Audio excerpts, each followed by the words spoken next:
Halo sahabat MUJI di rumah apapun Anda berada. Dan tentunya para hadirin semua peserta kuliah umum Universitas Gunadarma. Selamat pagi dan semoga dalam keadaan sehat selalu serta suasana semangat menyambut pagi hari ini. Izinkan saya, Mufid Nilmada, untuk memandu pembukaan acara kuliah umum bagi mahasiswa baru program studi Sistem Informasi, Teknik Sipil, dan Teknik Arsitektur Universitas Gunadarma. Kami ucapkan terima kasih telah hadir bersama kami pada pagi ini. Salam sejahtera untuk kita semua. Dalam mengawali kegiatan pagi ini, untuk menumbuhkan rasa cinta dan semangat tanah air, mari kita mendengarkan lagu kebangsaan Indonesia Raya. Kepada para hadirin, dimohon untuk bersikap sempurna di tempat masing-masing.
Kami ucapkan selamat datang kepada yang terhormat Wakil Rektor Bidang Kemahasiswaan. Kami ucapkan selamat datang kepada yang terhormat Wakil Rektor Bidang Kemahasiswaan Universitas Gunadarma, Bapak Dr. Irwan Bastian, Eskom MMSI, narasumber Komisaris PT Putra Bangka Mandiri sekaligus penggiat lingkungan hidup Bapak Insinyur Johan Ridwan Hasan, dan tentunya para mahasiswa baru Universitas Gunadarma Angkatan 2020 yang kami cintai dan kami banggakan.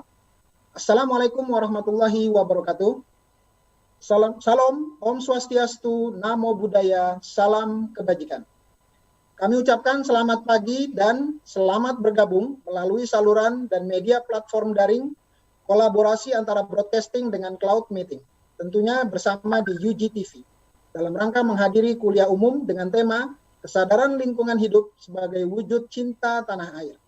Pada kegiatan ini, sahabat UGTV dapat mengakses dengan berbagai saluran diantaranya TV digital pada channel 32 UHF, TV analog pada channel 54 UHF, web browser tv.gunadarma.ac.id atau ugtv.co.id, atau bisa download di Play Store, App Store, UGTV Digital.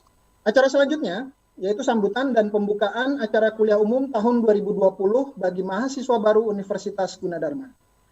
Kepada Wakil Rektor 3 Universitas Gunadarma, Bapak Dr. Irwan Bastian, Eskom MMSI, dipersilakan. Terima kasih. Bismillahirrahmanirrahim. Assalamualaikum warahmatullahi wabarakatuh. Selamat pagi, salam sejahtera bagi kita semua. Yang kami hormati Bapak Insinyur Johan Ridwan Hasan, selaku Komisaris Utama PT Putra Bangka Mandiri, Bapak Ibu Deputi Warik 3, Bapak Ibu Wakil Dekan 3 dan Asir 1 di Universitas Gunadarma, Bapak Ibu dosen, para mahasiswa baru, serta hadirin sekalian. Pertama-tama marilah kita bersama-sama memanjatkan puji syukur Karena Tuhan yang Maha Kuasa, Allah Subhanahu wa Ta'ala, yang Maha Pengasih dan Penyayang, karena atas limpahan rahmat dan karunia-Nya, kita dapat menghadiri kegiatan kuliah umum secara daring dan juga melalui IGTV. Selamat datang di kegiatan kuliah umum Universitas Gunadarma kepada Bapak Insinyur Johan Ridwan Hasan. Terima kasih atas kehadiran serta kesediaan Bapak untuk memberikan kuliah pada pagi hari ini. Perlu saya sampaikan bahwa kegiatan kuliah umum pada pagi hari ini adalah salah satu rangkaian kegiatan menyambut masa baru Universitas Gunadarma tahun 2020.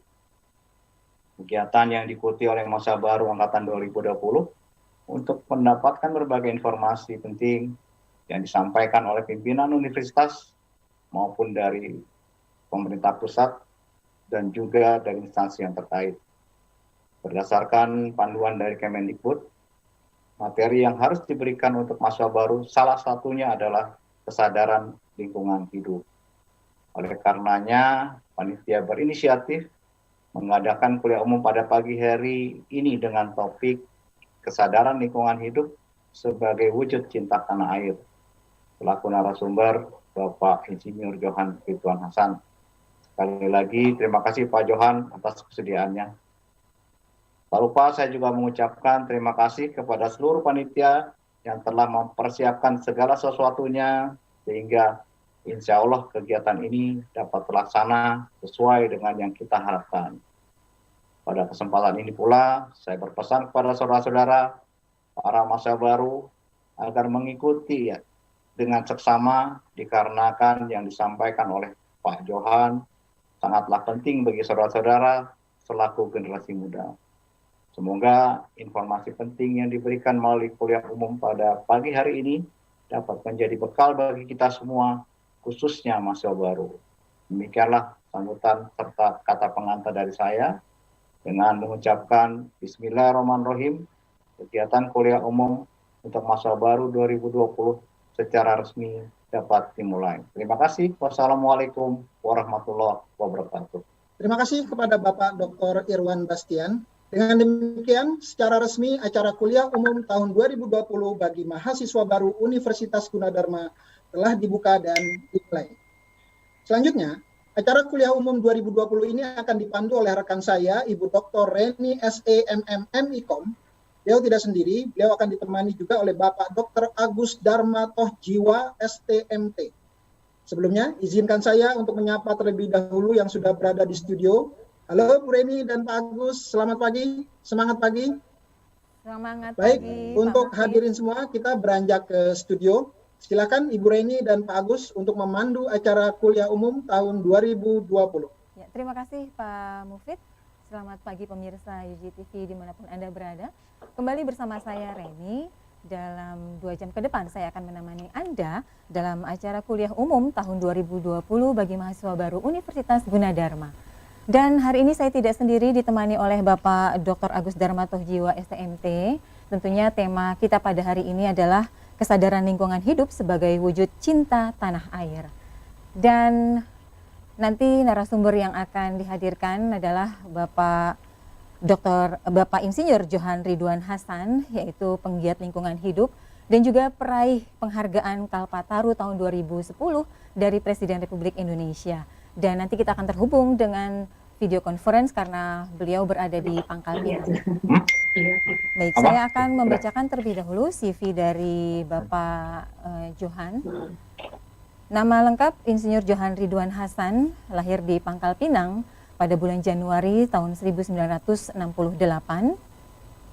Riwayat pendidikan pada tahun 1993 lulus pendidikan sarjana jurusan Teknik Mesin Universitas Tarumanegara Jakarta, dan tahun 2015 mengikuti program pendidikan singkat Angkatan 20 PPSA 20 Lemhanas Republik Indonesia. Riwayat organisasi profesi dan sosial kemasyarakatan ini juga cukup banyak. Saya akan membacakan beberapa, yaitu tahun 2015 sampai dengan tahun 2020 Wakil Ketua Kamar Dagang Indonesia Provinsi Kepulauan Bangka Belitung bidang perdagangan dan hubungan internasional. Tahun 2016 sampai dengan sekarang Ketua Dewan Pengurus Yayasan Gunung Mangkol Lestari Provinsi Kabupaten Bangka Belitung. Tahun 2017 sampai dengan 2021, Wakil Ketua Perbasi Provinsi Kepulauan Bangka Belitung.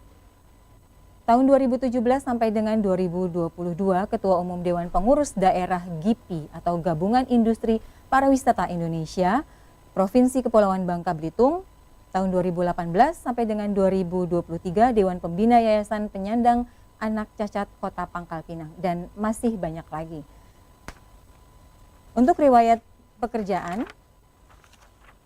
beliau menjabat banyak sekali sebagai komisaris utama di beberapa perusahaan.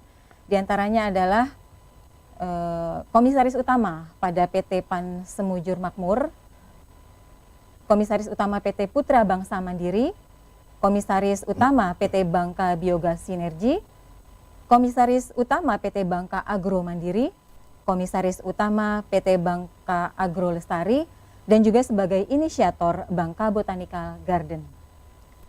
Penghargaan yang diperoleh tahun 2008 sampai dengan 2009, memperoleh piagam penghargaan atas bantuan, dukungan, dan partisipasi dalam membangun kota Pangkal Pinang.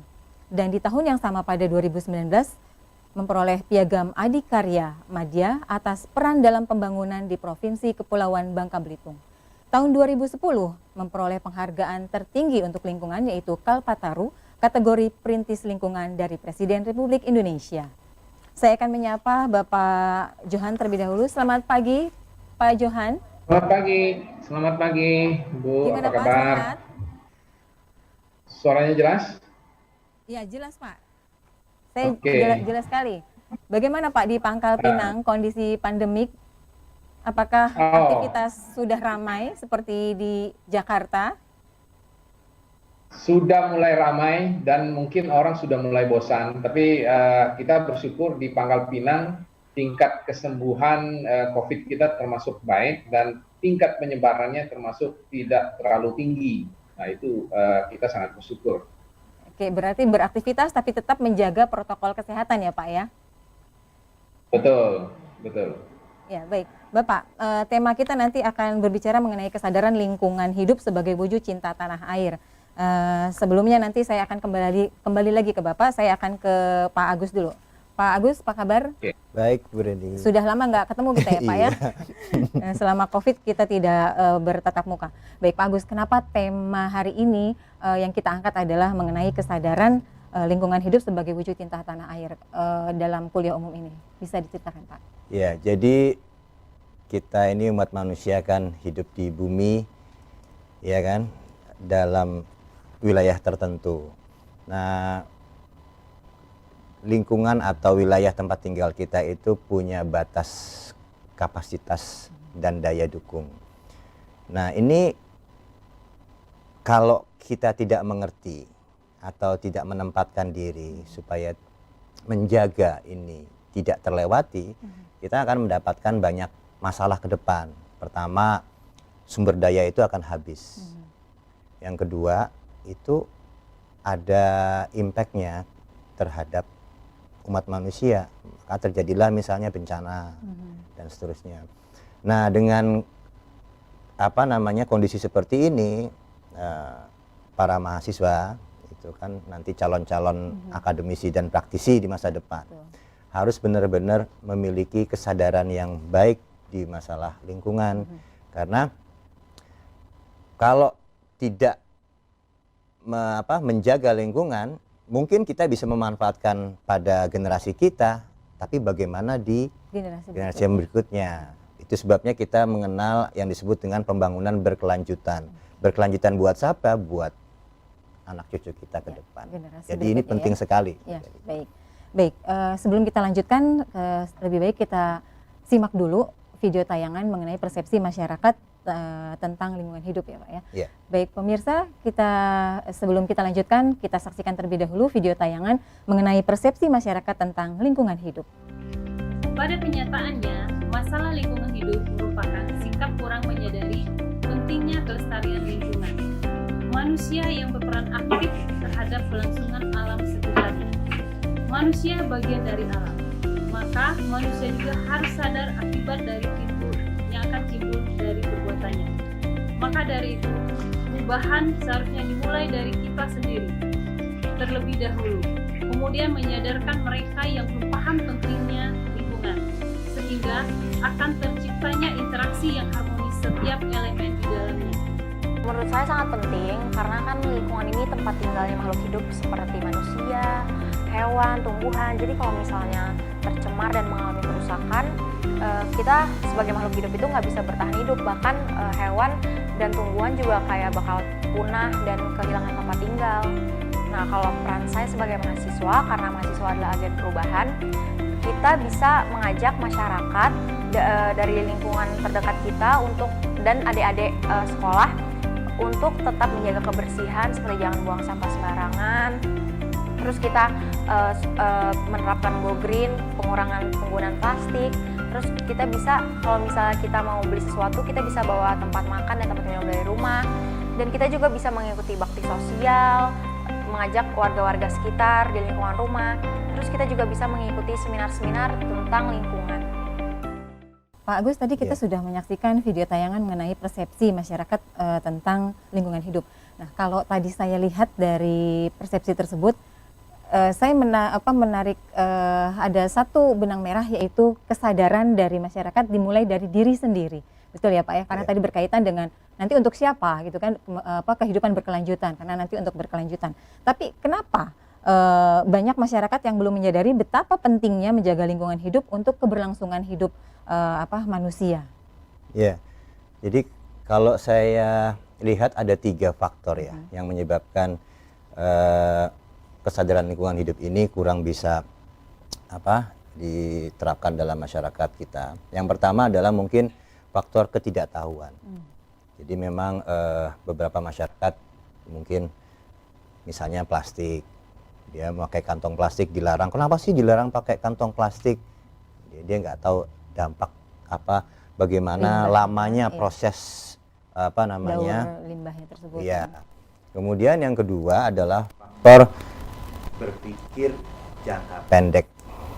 Jadi nggak apa-apa, memang nggak apa-apa dalam 1 bulan atau setahun, tapi mungkin kalau udah akumulasi lama, dampaknya nanti baru terjadi longsor, banjir misalnya. Kalau dalam 5 tahun nggak ada apa-apa misalnya. Yang ketiga ini adalah faktor tidak merasa bertanggung jawab. Jadi bukan urusan saya. Nggak apa-apa saya begini, toh cuma 1. Cuma saya aja gitu. Padahal kalau diakumulasi semuanya, kalau semuanya berpikir begitu kan tidak ada jadi banyak gitu kan. Jadi 3 faktor ini yang kadang-kadang membuat kita sebagai masyarakat kurang bisa menghargai lingkungan hidup. Oke, baik. Jadi ada 3 faktor tadi, ketidaktahuan, berpikir jangka pendek, dan tidak merasa bertanggung jawab. Iya. Mungkin nanti akan kita sangkut pautkan apakah 3 ini juga termasuk dalam apakah kita sadar dengan kecintaan kita dengan tanah air. Nanti kita akan tanyakan kepada Bapak Johan ya. Yeah. Tapi sebelumnya kita akan break terlebih dahulu. Baik pemirsa, kami akan lanjutkan perbincangan untuk sesi berikutnya setelah informasi yang berikut.